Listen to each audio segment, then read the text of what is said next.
Thank you for having me here. So my name is Vasco.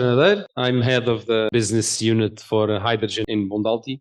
For those who don't know Bondalti, so Bondalti is, according to the Portuguese typology, a large company. We work on the chemical sector. We mainly produce chlorine and sodium hypochlorite and other chemical compounds. We operate mainly in these three sectors. So basically in industrial chemicals, we have, let's say, two pillars, one dedicated to the aniline production and derivatives from that, and the other one within the chloroalkali value chain. The second sector that we work on is on the water treatment and reuse. We acquired two companies recently, to enforce this segment that we are approaching. And last one, the one I belong to, is on green energy. And besides hydrogen, we also have a business unit dedicated to lithium production. Of course, not in the conventional way, but based on a specific competence that we have, which is electrolysis. That's what we do in chlorine. And this is an extrapolation of that competence to these other industries. And these are the industrial segments that we supply to. Just going for figures, large player on the chloralkali value chain and also on the aniline. We are the second largest consumer of hydrogen and ammonia, and we are also consuming a lot of electricity.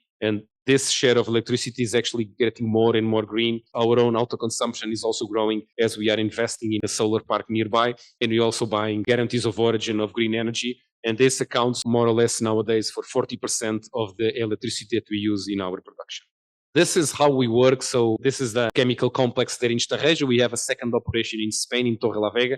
But for you to understand, these are pure synergies around circularity. This is our value proposition. So green hydrogen is not only an energy carrier, it's a decarbonized energy carrier. For this project alone, we will use 100% renewable energy. We are working with an investment using endogenous resources such as water and such as the sun. And this is, of course, vectors for potential price stability as we are not indexed to other more volatile sources of energy. And the last one is we ensure also a security of supply as we are using endogenous and more, let's say, democratically available resources. We are on plan A, so we're looking at hydrogen nowadays as a fuel that could be used, to burn, also as a feedstock. But as you see on the right-hand side, there's more to it. And this is, of course, something on the downstream of our process. Looking at hydrogen as a component together with carbon capture that could produce added value molecules such as e-fuels and methanol and SAF, sustainable aviation fuel. Of course, this is more challenging as we know carbon capture is nowadays mostly locally because of the sources and also growing in terms of efficiency, in terms of cost. Regarding hydrogen itself, Portugal is actually one of the best locations to use it as there are a lot of abundance of sun and also the complementary between sun and wind that delivers a profile of energy that is quite stable and allows production to be in high levels. And this is our project. It's called H2 Enable. The motivation for it was namely our own desire to decarbonize our own operations. We are being supported by two mechanisms. First, we got this IPCEI notification, and this is, of course, on the level of the European Commission, providing guidelines to support our project, and, of course, the Resilience and Recovery Program for Portugal. In terms of numbers, we're starting with a lower installed capacity. The idea is to grow more and more. In terms of the IPCEI, we've been notified for a larger capacity, around 7 times more that we are aiming now on this first phase. This is an investment around 150 million,